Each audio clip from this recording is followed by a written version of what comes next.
ओम शांति। आज 9 अगस्त 2024 के बाबा के अनमोल मधुर महावाक्य सुनेंगे। ओम शांति। मीठे बच्चे, ये ब्रह्मा है सतगुरु की दरबार। इस भ्रुकुटी में सतगुरु विराजमान है, वही तुम बच्चों की सदगति करते हैं। आज की मुरली से प्रश्न है, बाप अपने बच्चों को किस गुलामी से छुड़ाने आए हैं? उत्तर है, इस समय सभी बच्चे प्रकृति और माया के गुलाम बन गए हैं। बाप अभी इस गुलामी से छुड़ाते हैं। अभी माया और प्रकृति दोनों ही तंग करते हैं। कभी तूफान, कभी फैमिन है, फिर तुम ऐसे मालिक बन जाते हो जो सारी प्रकृति तुम्हारी गुलाम रहती है। माया का वार भी नहीं होता। आधा कल्प तक न प्रकृति परेशान करती, न माया आ सकती है। ओम शांति। मीठे मीठे रूहानी बच्चे समझते हैं कि सुप्रीम बाप भी है, सुप्रीम शिक्षक भी है।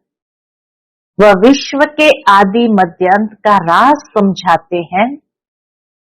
फिर सुप्रीम गुरु भी है। सुप्रीम टीचर आकर के आदि मध्यांत का राज समझाते हैं। फिर वही सुप्रीम सतगुरु भी है। तो यह हो गई सतगुरु की दरबार। दरबार होती है ना, गुरु की दरबार, वह है सिर्फ गुरु की, सतगुरु है नहीं। श्री श्री 108 कहलाएंगे, सतगुरु लिखा हुआ नहीं होगा। वह लोग सिर्फ गुरु ही कहते हैं क्योंकि सब सदगति में है। एक सतगुरु मिलता है तो बाकी सब गुरुओं का नाम खलास हो जाता है। सुप्रीम हुआ सब गुरुओं का गुरु है। सुप्रीम कौन है? सब गुरुओं का गुरु। जैसे पतियों का पति कहते हैं ना, सबसे ऊंच होने के कारण ऐसे कहते हैं। तुम सुप्रीम बाप के पास बैठे हो, इसलिए बैठे हैं बेहद का वर्षा लेने। यह है बेहद का वर्षा।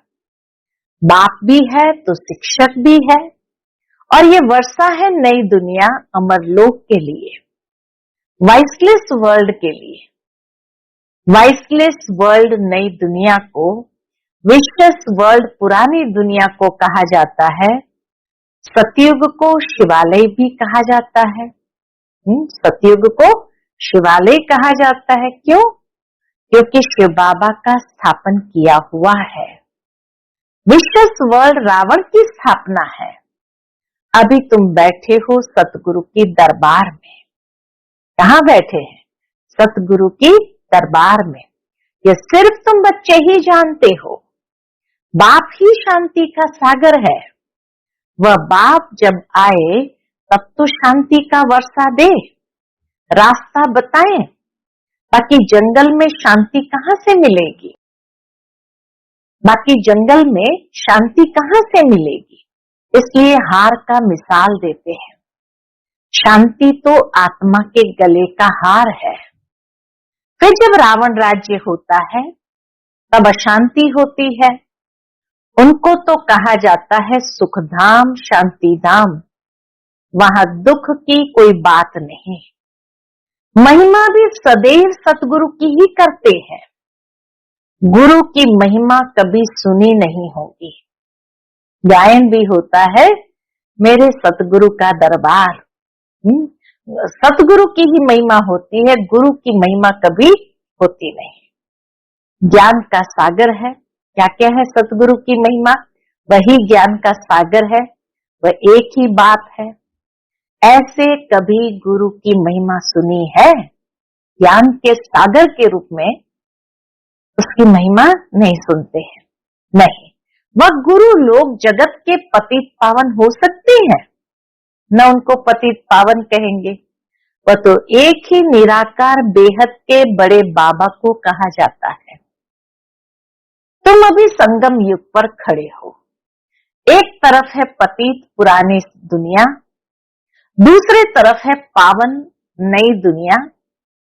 पतित दुनिया में गुरु तो ढेर है, आगे तुमको इस संगम युग का पता नहीं था। अब बाप ने समझाया है, यह है पुरुषोत्तम संगम युग। इसके बाद फिर सतयुग आना है, चक्र फिरता रहता है।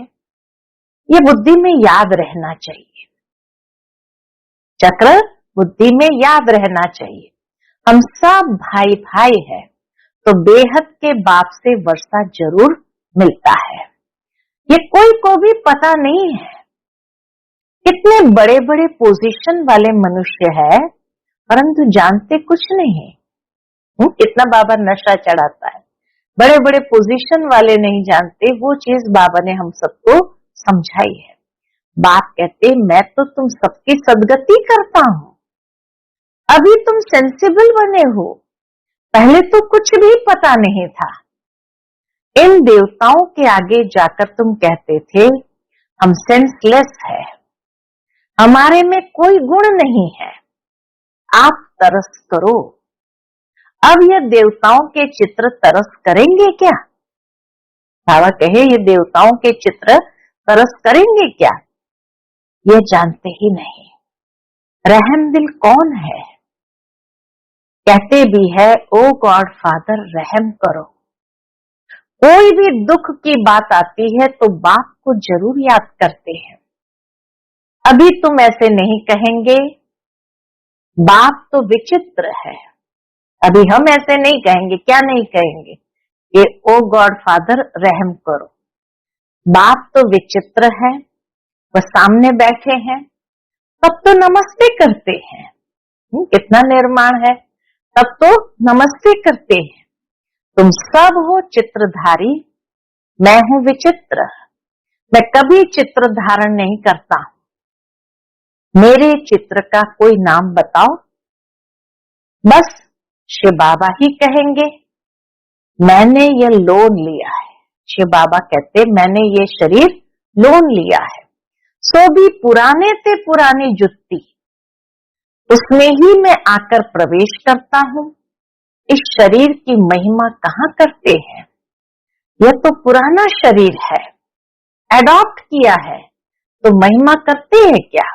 नहीं, ये तो समझाते हैं ऐसा था, अब फिर मेरे द्वारा गोरा बन जाएगा।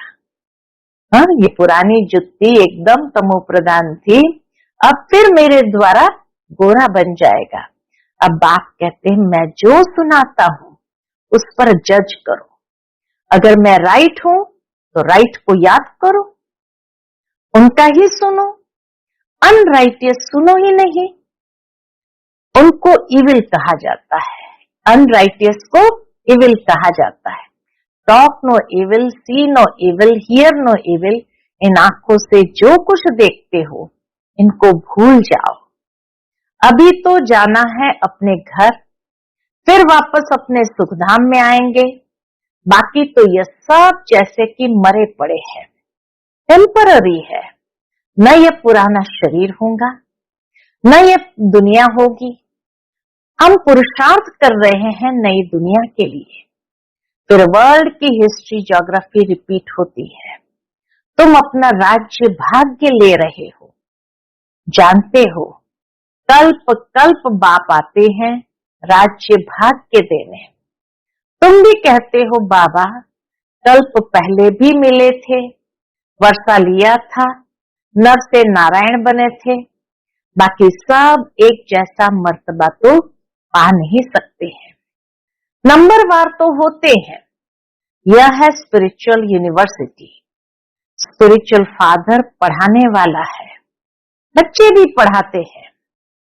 कोई प्रिंसिपल का बच्चा होता है तो वह भी सर्विस में लग जाता है, स्त्री भी पढ़ाने लग जाती है, बच्चे भी अच्छी रीति पढ़े तो पढ़ा सकती है। बाबा कहे बच्ची भी अगर, लौकिक बच्ची भी अगर अच्छी रीति पढ़े तो पढ़ा सकती है, परंतु वह दूसरे घर में चली जाती है। यहाँ तो कायदा नहीं है बच्चियों को नौकरी करने का। नई दुनिया में पद पाने का सारा मदार है इस पढ़ाई पर। नई दुनिया में पद पाने का सारा मदार है इस पढ़ाई पर। इन बातों को दुनिया नहीं जानती। लिखा हुआ है भगवान वाच, हे बच्चों मैं तुमको राजाओं का राजा बनाता हूं, कोई मॉडल थोड़ी बनाता हूं। जैसे देवियों के चित्र बनाते हैं, तुम तो पढ़कर वो पद पाते हो, वह तो मिट्टी का चित्र बनाते हैं पूजा के लिए। यहाँ तो आत्मा पढ़ती है, फिर तुम संस्कार ले जाएंगे, जाकर नई दुनिया में शरीर लेंगे। दुनिया खत्म नहीं होती है, सिर्फ एज बदलती है। हाँ, आयरन एज से गोल्डन एज हो जाती है, सिर्फ एज बदलती है। Golden age, silver age, copper age, iron age. 16 कला से 14 कला, दुनिया तो वही चलती रहती है, नई से पुरानी होती है। बाप तुमको राजाओं का राजा बनाते हैं इस पढ़ाई से, और कोई की ताकत नहीं है जो ऐसा पढ़ा सके। इतना अच्छी रीति समझाते हैं, फिर पढ़ते पढ़ते माया अपना बना लेती है। फिर भी जितना जितना जो पढ़ा है उस अनुसार वह स्वर्ग में जरूर आएंगे। कमाई जाएगी नहीं, बाबा कहे कमाई जाएगी नहीं। अविनाशी ज्ञान का विनाश नहीं हो सकता, आगे चल आएंगे। ज्ञान लिया है तो आगे चलकर आएंगे, जाएंगे कहाँ? एक ही हट्टी है ना, आते रहेंगे। शमशान में जब मनुष्य जाते हैं तो फिर बड़ा वैराग्य आता है, बस ये शरीर ऐसे छोड़ने का है। फिर हम पाप क्यों करें? पाप करते करते हम ऐसे मर जाएंगे, ऐसे ख्यालात आते हैं। उसको कहा जाता है शमशानी वैराग्य।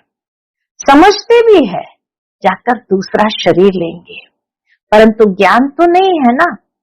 यहाँ तो तुम बच्चों को समझाया जाता है, इस समय तुम खास मरने के लिए तैयारी कर रहे हो। इस समय बाबा कहे क्या कर रहे हो? तुम खास मरने के लिए तैयारी कर रहे हो, क्योंकि यहाँ तो तुम टेम्पररी हो। पुराना शरीर छोड़ फिर नई दुनिया में जाएंगे। बाप कहते हैं बच्चे जितना तुम मुझे याद करेंगे उतना पाप कटते जाएंगे। सहज से सहज भी है तो डिफिकल्ट भी है। याद सहज से सहज भी है तो डिफिकल्ट भी है। बच्चे जब पुरुषार्थ करने लग पड़ते हैं तब समझते हैं माया की बड़ी युद्ध है। बाप कहते हैं सहज है, परंतु माया दीवा ही बुझा देती है। गुल बकावली की कहानी भी है ना, माया बिल्ली दीवा बुझा देती है। यहाँ सब माया के गुलाम है, फिर तुम माया को गुलाम बनाते हो। सारी प्रकृति तुम्हारी अदब में रहती है। सतयुग में सारी प्रकृति तुम्हारी अदब में रहती है, अर्थात डिसिप्लिन में रहती है। कोई तूफान नहीं, फैमिन नहीं, प्रकृति को गुलाम बनाना है। वहां कभी भी माया का वार नहीं होगा। अभी तो कितना तंग करती है, गायन है ना, मैं गुलाम तेरा, मैं गुलाम तेरा। वह फिर कहते तू गुलाम मेरा।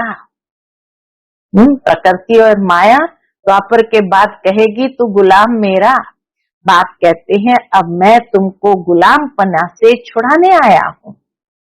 तुम मालिक बन जाएंगे, वह गुलाम बन जाएंगे। जरा भी चूचा होगी नहीं।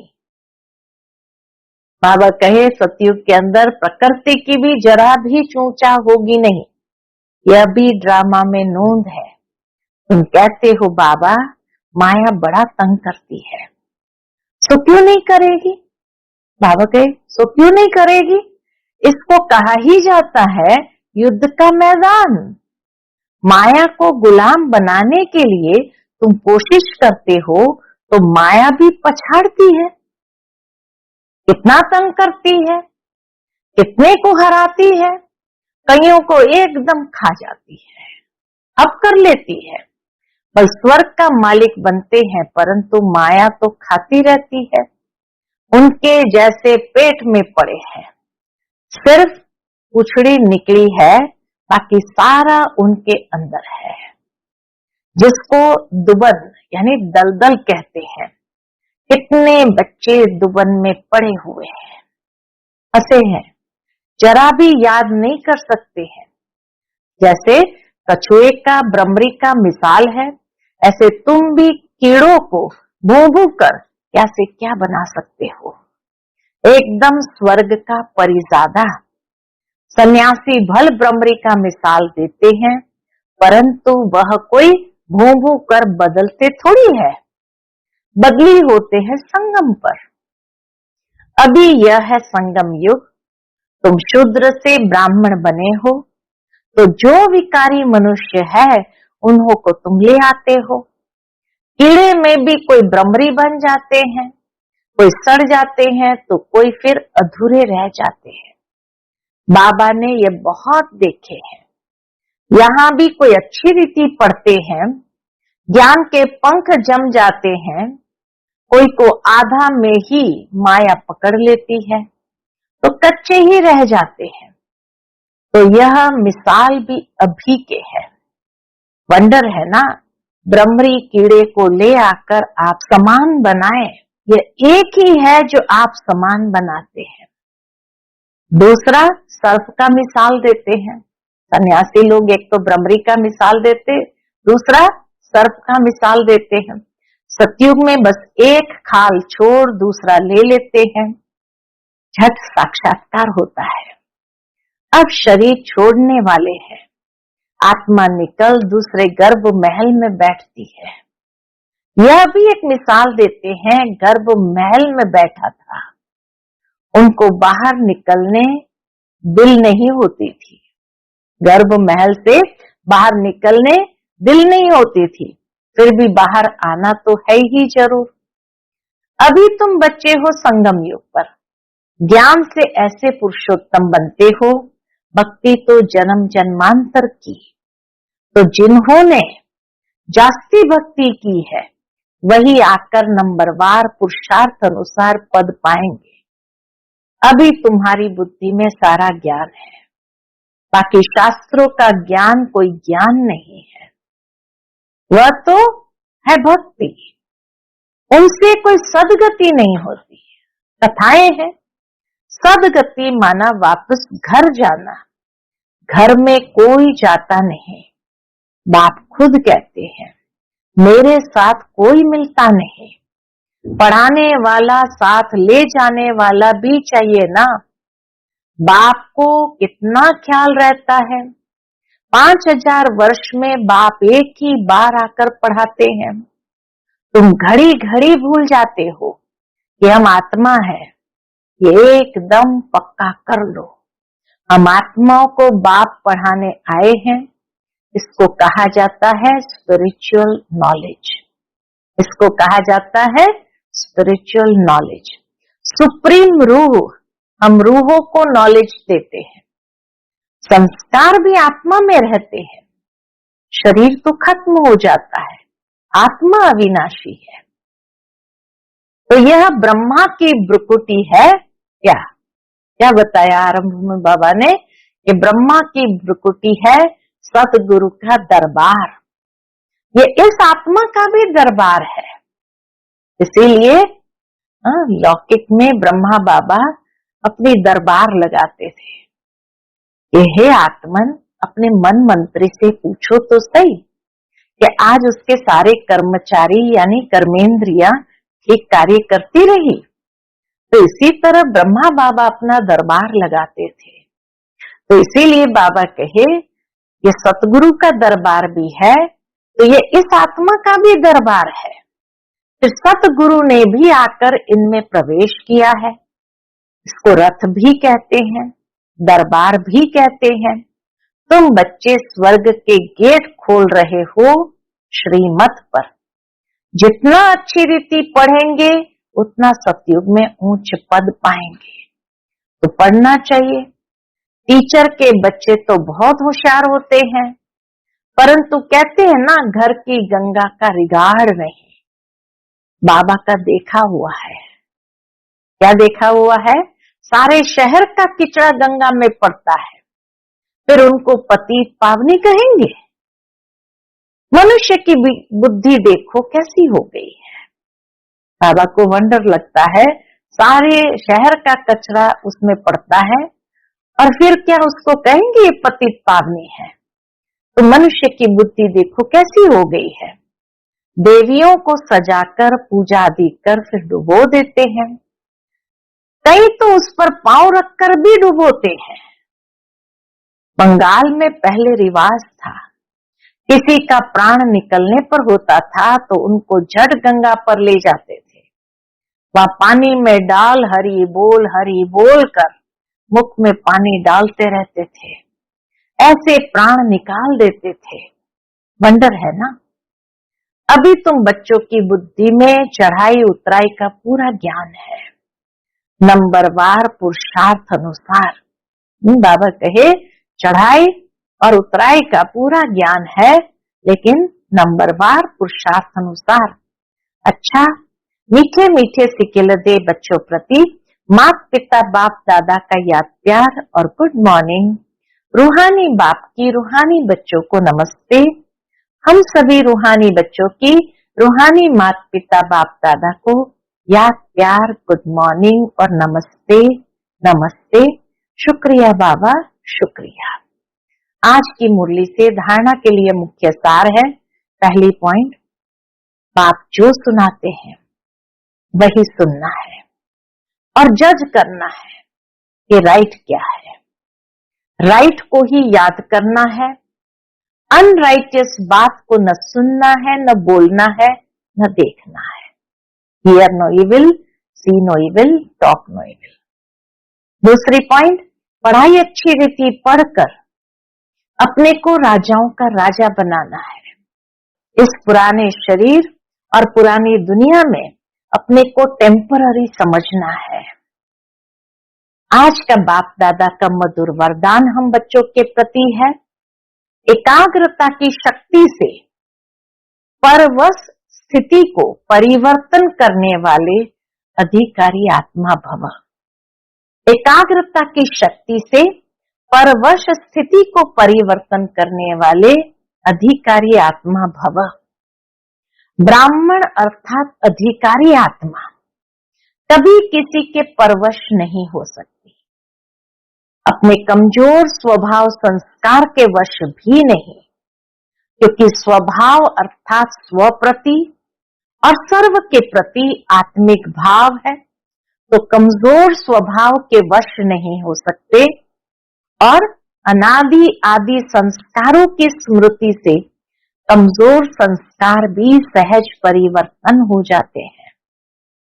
एकाग्रता की शक्ति परवश स्थिति को परिवर्तन कर मालिकपन की स्थिति की सीट पर सेट कर देती है। आज का स्लोगन है, क्रोध ज्ञानी तो आत्मा के लिए महाशत्रु है। क्रोध ज्ञानी तो आत्मा के लिए महाशत्रु है। इसीलिए बाबा कहे तुम्हें क्रोध पर जीत जरूर प्राप्त करनी है। अच्छा, ओम शांति।